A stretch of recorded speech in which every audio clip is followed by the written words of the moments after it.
and welcome to another T-Rex Talk. In this episode, we're going to be talking about some political lobbying and legislative stuff that is going on in the world. Well, I guess just only in the United States, but also in Tennessee.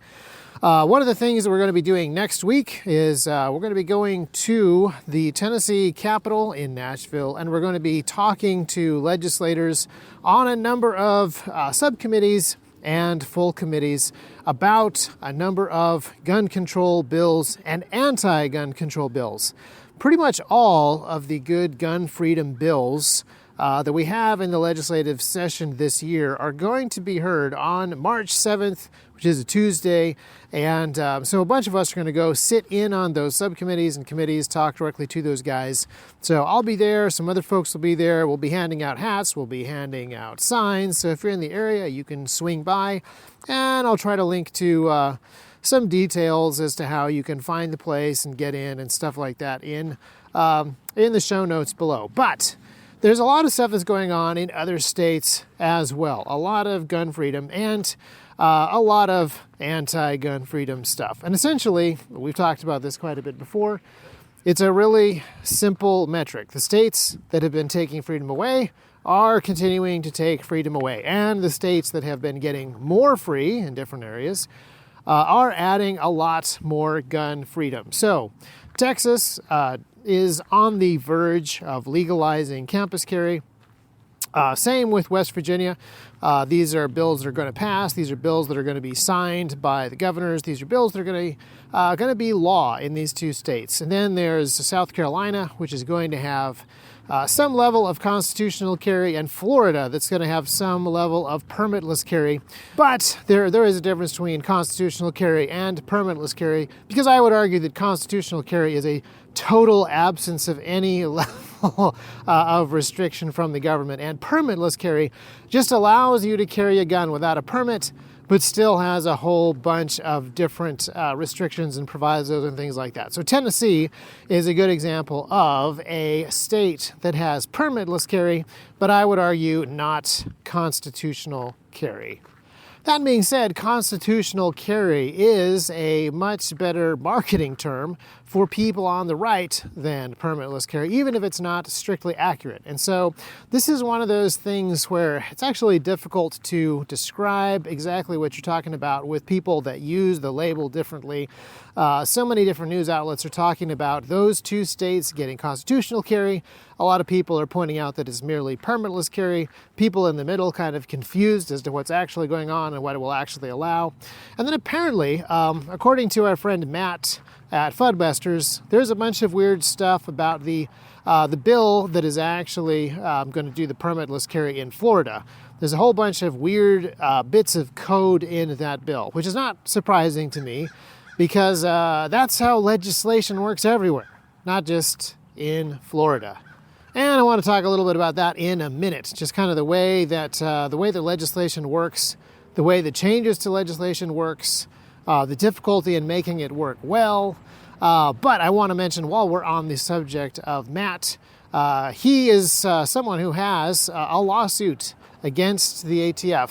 And that lawsuit is a pretty significant lawsuit. It's actually going after the entire NFA. So depending on when that case gets heard, and depending on how far that the ruling in that case actually goes, that is one that is actually calling into question the entire National Firearms Act of 1934. But there's a whole bunch of other lawsuits against the ATF. There are lawsuits filed by a whole bunch of different gun rights organizations and several attorney generals from many, many different states, all calling into question different rule changes from the ATF, mostly the pistol brace one, but also the frame and receiver stuff. So that is something that we need to keep a good eye on, because all of those lawsuits are going to be heard in the next couple of months, at least early on. And so whether or not there's going to be an injunction on that rule change, which the pistol brace one goes into effect, I believe it is May 31st. So whether there's an injunction that stops that from happening or not, we will see. Like we mentioned before, if the ATF wanted to look like they were a calm, reasonable organization, they would say, oh, there's a bunch of lawsuits pending about this particular rule change. Let's put the very significant felony penalties on hold until these lawsuits get resolved. That would be a very reasonable thing to do. I don't think the ATF is planning to do that at all, partly because on February 28th, which is the anniversary of the beginning of the Waco siege, the ATF posted on social media pictures of their new leader, Mr. Dettelbach, and his deputy at an ATF memorial, lamenting and honoring the 4 ATF agents who died in that siege, but no mention of all the other people who died, the men, the women, and the children in the fiery aftermath.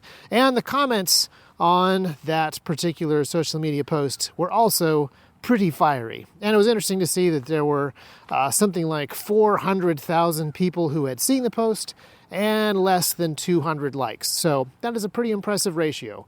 The sheer lack of support for that particular post only matched by the sheer lack of understanding and sureness of touch displayed by whoever is running the ATF's social media pages at the moment.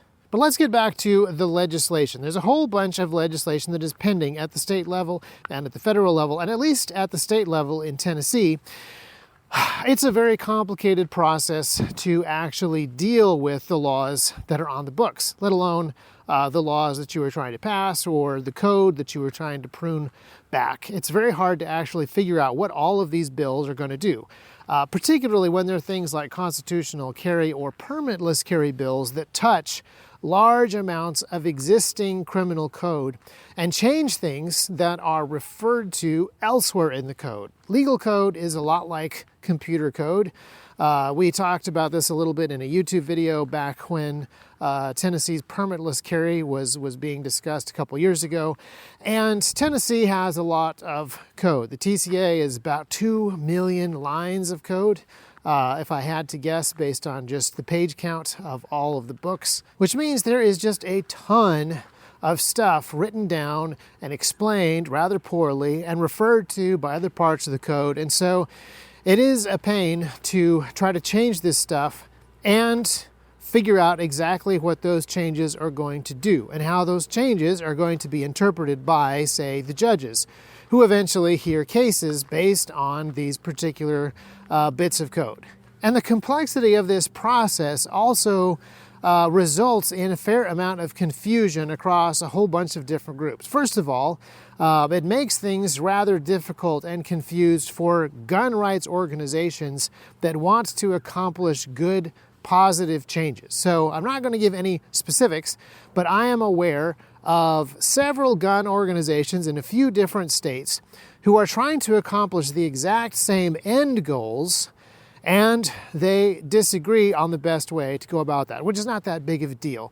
But there's a fair amount of coverage in the press and scuttlebutt and gossip about how gun rights organizations cannot get along. There is no consensus among the gun rights organization.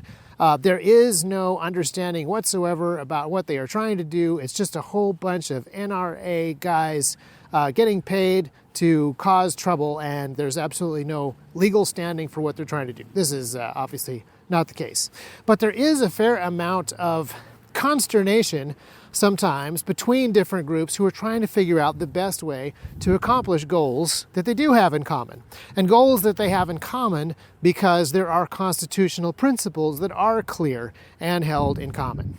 And when gun rights organizations that are on the same page ideologically and principially and are working towards the common goal of increasing gun rights for the citizenry, when those gun rights groups cannot necessarily agree on the best way to accomplish something when they are trying to change some code here and there and determine exactly how the different judges in a state are going to interpret the tweaks to a document that has 2 billion lines of pre-existing tangled, buggy code, well, I mean, those disagreements are not really their fault. They're in a situation where small changes to the code are really all that the legislators are willing to do. But big sweeping changes to the code are the only things that would actually have guaranteed clear results.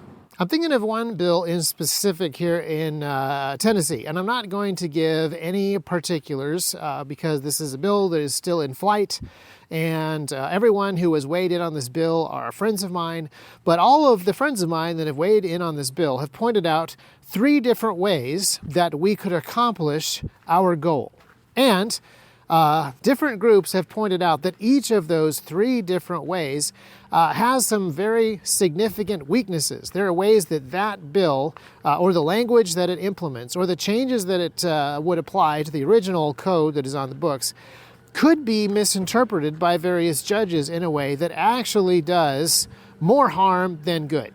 And the problem isn't that one approach is right and the other 2 approaches are wrong. The problem is that the criticisms of every approach are probably correct. Amongst all of the judges in Tennessee's 31 different districts, there are probably people who would misapply every single option when it comes to the new code. They could probably figure out a way to misapply this code or misapply the changes to the code in such a way that it could do more harm than good. And again, this is not the problem of the people writing the new code.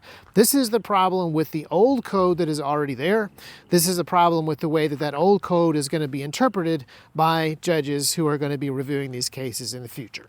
Which makes lobbying in Tennessee or any other state a fairly frustrating thing because there is so much that is wrong with the existing system and with the existing code, and the cleanup process is kind of unpleasant. And oftentimes you have to worry about the unintended consequences of trying to do the right thing. And then you really have to sort of pick your battles as well, because there are a bunch of things that would be really, really good to change, but the opposition to them is going to be pretty significant. And oftentimes because it is completely misunderstood. I'm going to give you an example, and I will tell you exactly what it is. It is either HB 977 or SB 977. I'm actually having a little bit of trouble remembering all of the individual bill numbers, so apparently I'm not going to tell you exactly which one it is. But what it does is remove a whole bunch of redundant code relating to law enforcement officers carrying weapons in different places.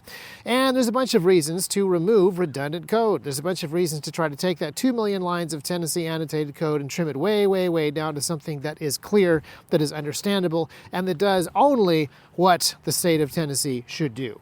But if you read the blurb describing what this bill does, it says that it decriminalizes law enforcement officers drinking on the job and carrying while intoxicated.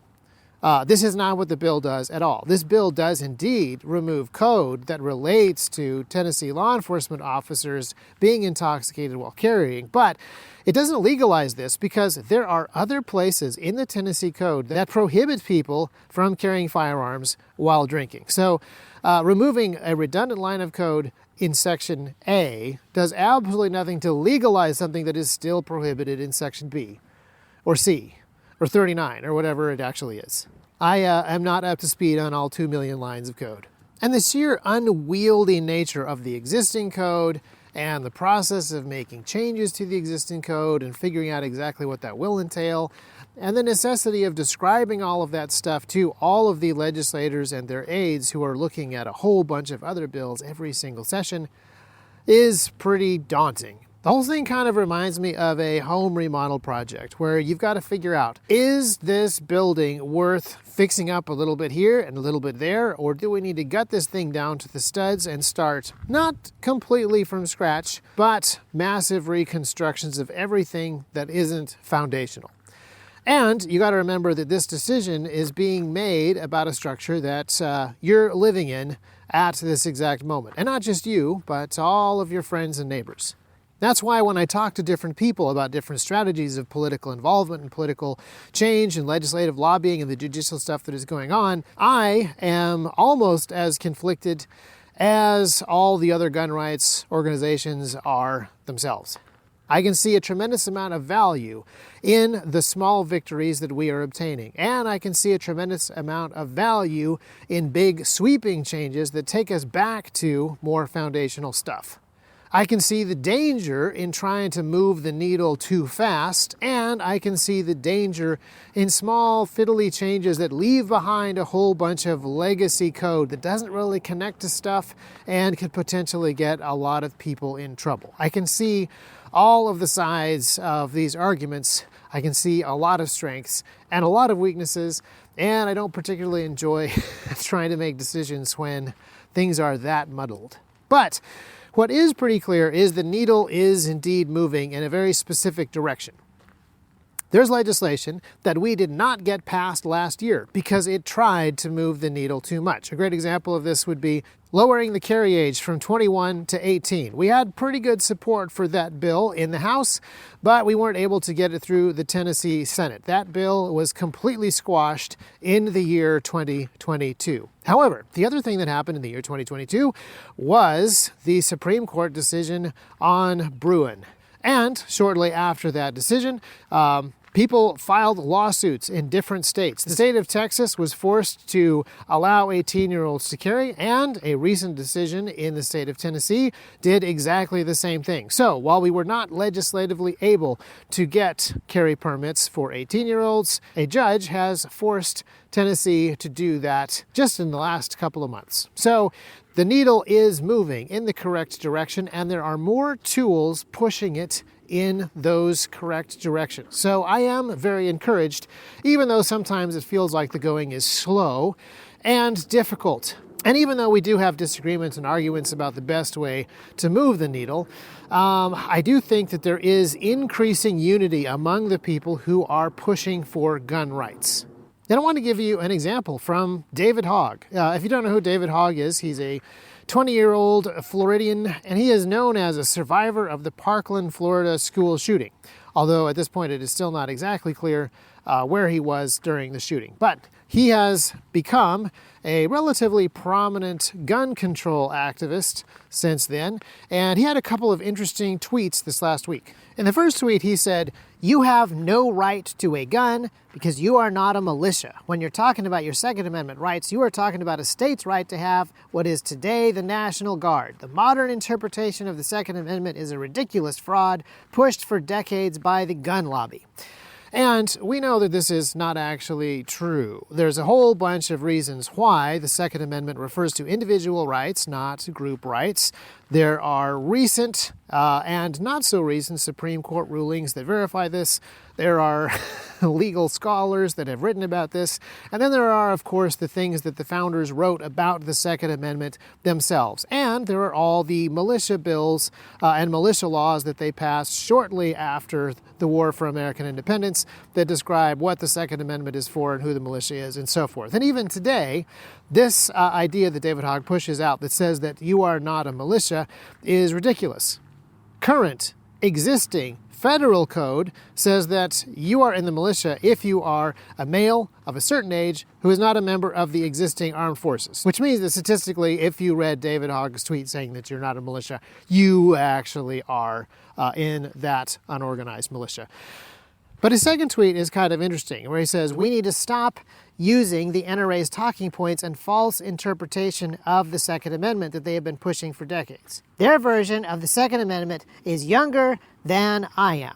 Now, in this particular tweet, he's actually kind of right. Obviously, this interpretation of the Second Amendment is not younger than David Hogg is. He says the NRA has been pushing it for decades, and yet he says that it's younger than he is. He's only 22, so... But even though this particular interpretation of the Second Amendment that we are talking about, that it does, in fact, describe individual rights and who is actually in the militia, this idea that the Second Amendment means all weapons, not just non-military weapons, these ideas are relatively recent rediscoveries for a lot of folks in the gun culture. So while David Hogg is completely wrong in saying that these have been manufactured recently by the NRA, he is right in saying that these are things that have not been discussed until, more or less his lifetime. But, probably his whole lifetime. It was in the early 2000s that the internet really showed a large blossoming of what I would call modern gun culture. There was Magpul's Art of the Dynamic Carbine, there were a whole bunch of gun forums, there were people talking widely and openly about things that previously were just a little bit hard to discuss. And there was an interest in the principles behind gun rights. A lot of Americans post-Waco and post-weapons ban were very interested in firearm things. And that has resulted in a rediscovery of a whole bunch of these different ideas, as well as a more martial culture, which was not created recently by the NRA, but is something that America has had in its foundation and in its founding and in its backbone for over 200 years. Long before America fought for independence from Britain, it was a network of colonies filled with people who were responsible for one another, their defense and their care and the preservation of their rights. That is why, when 1776 rolled around, Americans were actually ready to resist tyranny and to fight what was at the time the most powerful nation on earth. There was a strong culture in the United States towards personal and public defense, martial virtues, weapon ownership, and a really principled articulation of these things. And that is something that I believe gun culture folks are understanding better and better. And I actually believe that that is what David Hogg is seeing. He thinks that it's something that is brand new, but that's just because he doesn't understand history well enough to see that this is something that has been part of American culture longer than the United States themselves.